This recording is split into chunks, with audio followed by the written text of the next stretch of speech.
Hades. It is a roguelike game about the immortal prince of the underworld fighting to escape his father's realm. But the heart of Hades is not just the escape.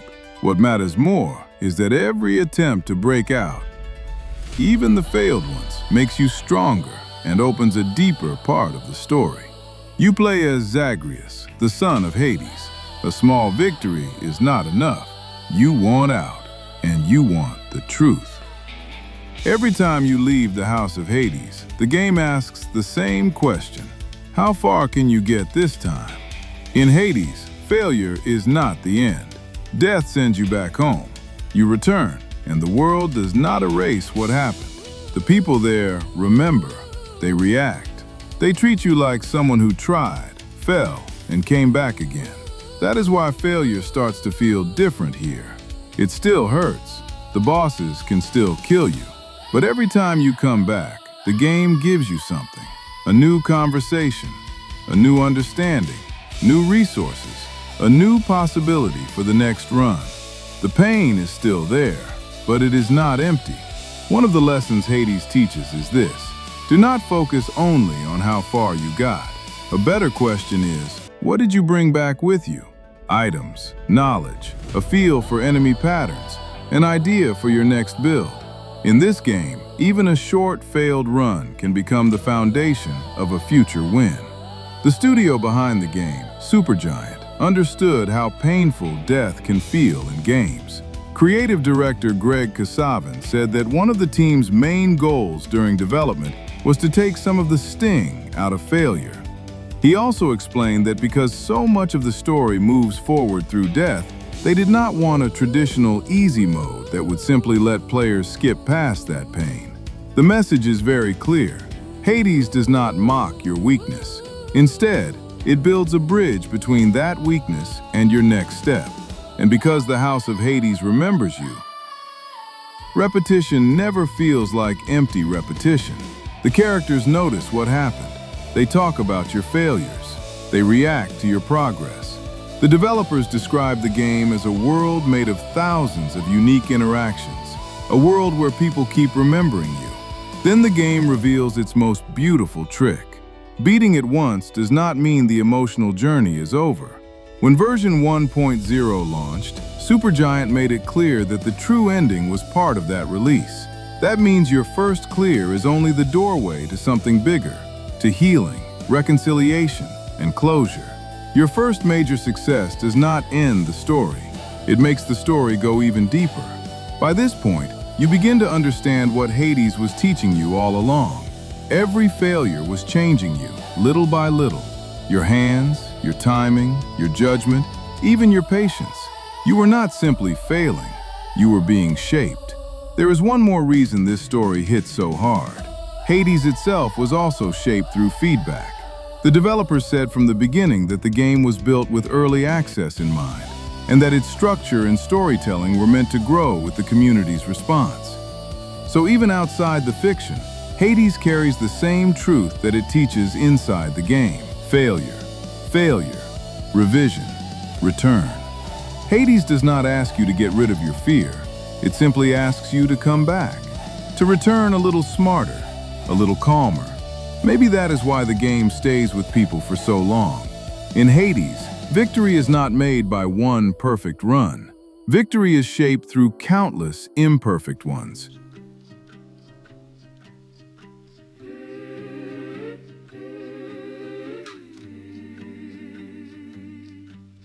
Failure is scary, and for people who fear failure, the real fear usually is not effort itself. What they fear is that failure might say something about who they are. You are foolish. You are not talented.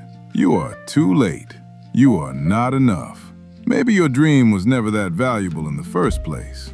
That is why so many people keep delaying the start. As long as an idea stays only in your head, it cannot embarrass you. It cannot disappoint anyone, and you do not have to fall apart in front of other people. But here is the strange irony. The moment your attempt becomes visible, the moment you decide to let yourself be heard, that is also the moment you finally catch the first clue of what you could become. In January 2025, a strange video was uploaded to X, the platform formerly known as Twitter. It showed SpaceX's Starship breaking apart in the sky just minutes after launch. Debris from the explosion was serious enough that aircraft had to change course. But Elon Musk did not try to hide the moment.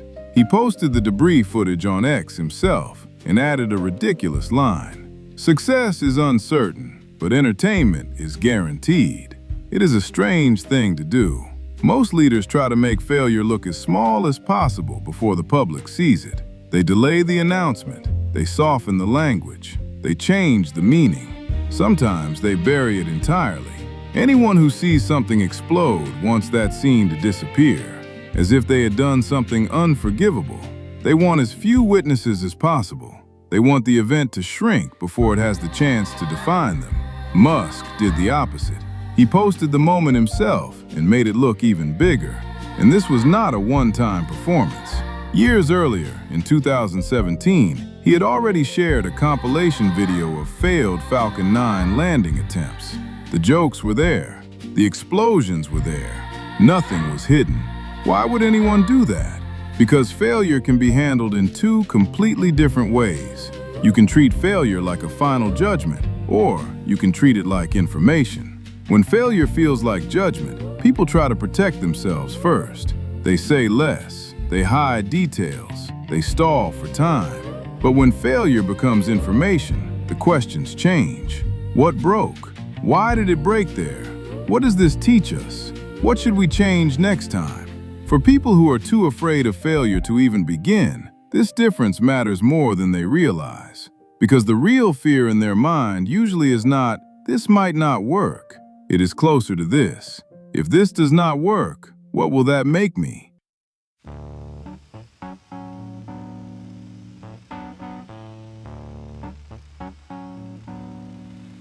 This same logic shows up far away from rockets, too. In 2017, psychologist Samuel West opened the Museum of Failure in Sweden. Was it built to display broken things and laugh at them? No. It was created to put failure on display, clearly enough for people to look at it, study it, and learn from it. The museum says it wants to help people understand the role failure plays in progress and innovation, increase people's tolerance for failure, and remove the stigma attached to it. That is a deep shift, because it takes failure out of the dark corner of personal shame and places it somewhere people can actually examine. Once a failed product enters a museum, it is no longer just a useless object. It becomes evidence. It becomes a lesson. It becomes public proof that many things the world later calls innovation actually came through trial and error. Korea also made a similar attempt in public life. In 2018, the Ministry of the Interior and Safety and the Ministry of SMEs and Startups jointly launched the Failure Expo under the slogan, "Beyond Failure, Toward Challenge." Later that year, at the event held in Gwanghwamun Square, people were invited to share failures from their lives, their work, and their businesses. Those stories were then connected to support systems that could help them try again. And this matters because it changes the social meaning of failure. Failure no longer stays as a private scar that someone has to carry alone. It becomes something that can be named, shared, and turned into support systems and another attempt. And even across completely different places, a rocket company, a museum, and a public expo, the same pattern appears. First, make failure visible. Then, make failure speakable. And finally, make failure useful.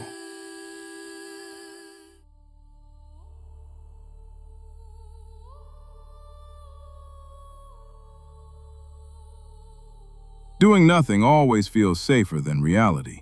The way numbness can feel easier than real pain. If you do nothing, you can avoid one kind of pain, visible failure. But at the same time, you also give up the only thing that can sharpen your idea, feedback. Your idea stays protected inside your head, but it loses its chance to take shape in the real world. And one day, it becomes nothing more than a distant dream you once had. You stay where you are. The tragedy is not always that people fail. Sometimes the real tragedy is that they build a life designed to avoid getting any answer back from reality at all. Because only reality can point out your weak spots. Only reality can tell you what needs to be fixed. So if fear of failure is making you hesitate, do not ask, "How can I get rid of failure forever?" Ask better questions instead. Did my past failures really destroy me, or did I survive them? What kinds of failure have I already endured, and what kinds can I endure? How much of my work can I show before it becomes perfect? Who can give me honest feedback before the stakes get too high? How small should I start so this attempt pushes me forward instead of breaking me? What can I begin with right now? That is how people move forward.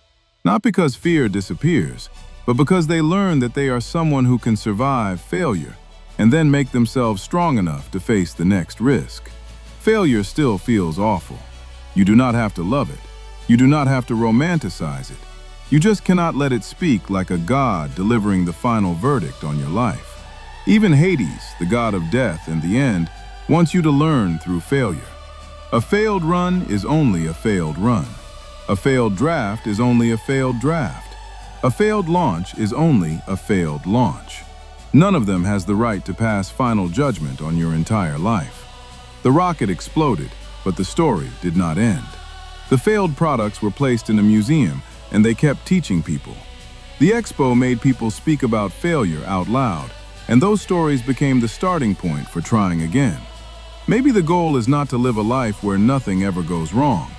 Maybe the goal is to build a life where, even when something does go wrong, it becomes material for the next step.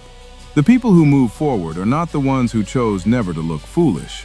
They're the ones who let reality answer them, and then use that answer to build a better next attempt. Maybe the real danger is not failure itself. Maybe the real danger is living so carefully that nothing in your mind ever gets the chance to become real. All that imagination, all those dreams,